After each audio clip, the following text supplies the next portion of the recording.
So you've just joined an Anarchy server, and the first thing you notice is that survival is tough. On servers like 2b2t, players rely heavily on trades, swapping gear, resources, and sometimes even real-world money to get ahead. It's the fastest way to gather supplies for bases, farms, and projects without grinding for hours. But here's the interesting part. What happens when duping isn't an option? On BareVanilla, there are no infinite item exploits to flood the market. That means the economy is completely player-driven, and every shop, trade, and deal actually matters. Items carry real value because someone had to gather them the hard way. Today, I'll be breaking down how shops and the trading market work on BareVanilla, how players keep the economy alive, and why it's so different compared to other Anarchy servers you might be used to.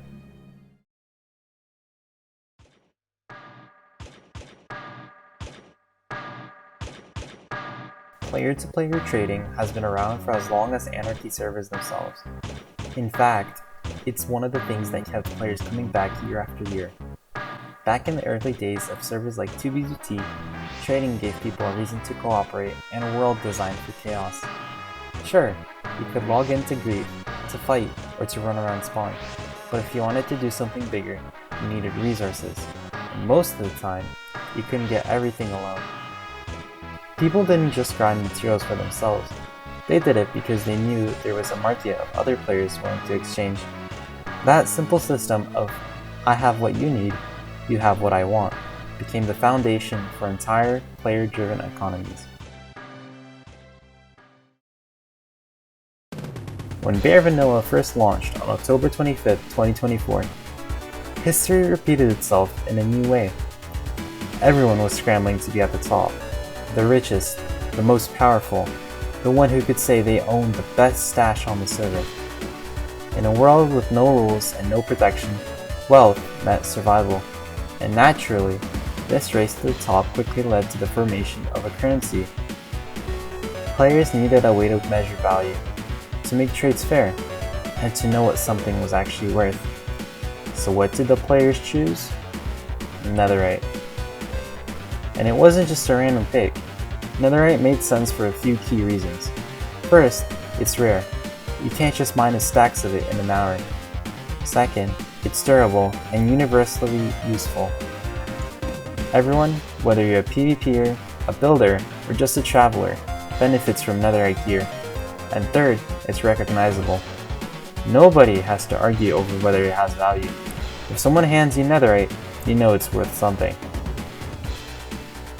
This mirrors the way old servers once settled on diamonds as their standard of value. Back then, diamonds were the top tier, but on BareVanilla, it's netherite that sets the bar. And that shared understanding, players agreeing without any admin intervention, that netherite is the currency, is what gives the server a functioning economy. It wasn't forced, it wasn't planned, it just happened naturally, through the actions of the community. And the effect of that economy is huge, because when players know there's a stable currency, they're motivated to grind, to trade, and to build. You might log in just to farm a few stacks of blocks, but those blocks can be exchanged for netherite, and that netherite can get you gear, tools, or supplies for your next big project. Suddenly, every hour of gameplay has meaning, because your work ties back into the larger market. This cycle of grinding, trading, and building is what keeps the server alive. Without it, most players would eventually burn out. They'd get tired of gathering resources alone, or frustrated at constantly losing gear. When there's an economy, there's always a reason to log back in. There's always another deal to make, another stash to stockpile, another build to work toward.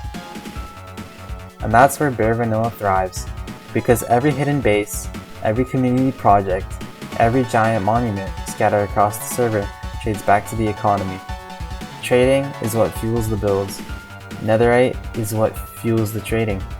And the players, the ones putting in the time, making the deals, and pushing the market forward, are what fuel BareVanilla itself. Now that we've talked about the economy, let's move into one of the most important parts of it, shops. Shops are where the trading market really comes alive on BareVanilla. Unlike servers with plugins or admin-run stores, every single shop here is built and managed by the players themselves. This means no fixed prices, no safety nets, and no protection. Everything runs on trust, reputation, and the community's willingness to keep trading alive. There are three main types of shops that dominate the server right now: kit shops, block shops, and gear shops. Kit shops are the go-to for survival. These usually sell full shulkers packed with everything you need: food, rockets, armor, tools, sometimes even totems. Instead of spending hours preparing, you can buy a kit and instantly be ready for PvP or exploration. For new players especially, kit shops are one of the fastest ways to get started. Block shops. Block shops are the backbone for builders. These sell bulk materials like stone, wood, obsidian, or concrete. On BareVanilla, where huge projects like monuments and bases are always being worked on, block shops are absolutely essential. Without them, building on a massive scale would be nearly impossible unless you had weeks to farm every single resource yourself. Then there are gear shops, where you'll find max enchanted armor, swords, and tools. These shops keep the PvP scene alive because they give players quick access to top tier equipment. Whether you're restocking after a fight or gearing up for the first time, gear shops save you the grind.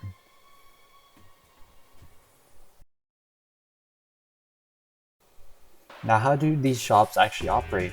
Well, it's pretty simple but risky. Most of the time, shops are set up at player-made trading outposts. Two players meet up at spawn for a trade, one receiving payment and one giving the other's desired items.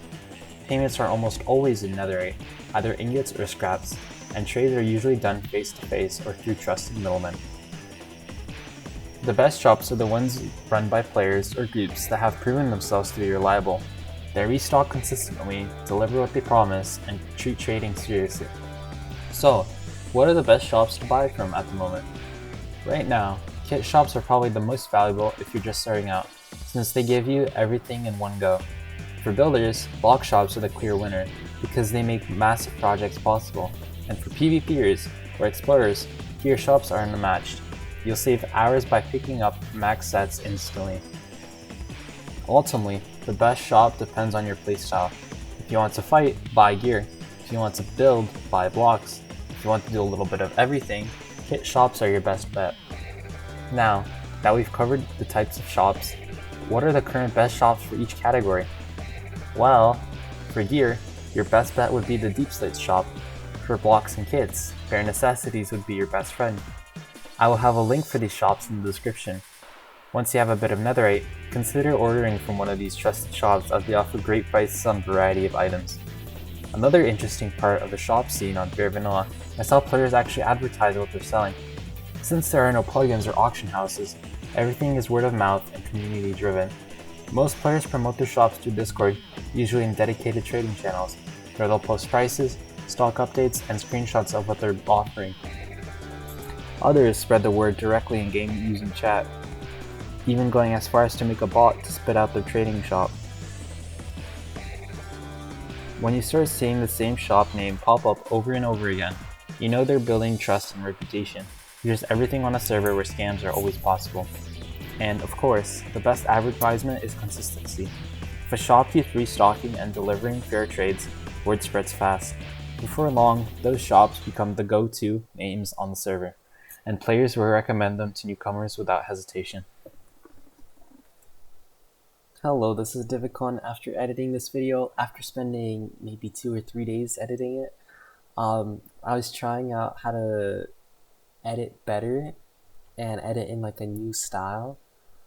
So I really do hope you guys enjoyed the video, because I've spent a lot of time on it, and I can say that I have improved in some ways, in some qualities. So I really hope you guys watch the whole video. All the discords and shops mentioned in this video will be in the description, and I hope you found this video informative in some way. Thank you guys for watching, and Divicon out.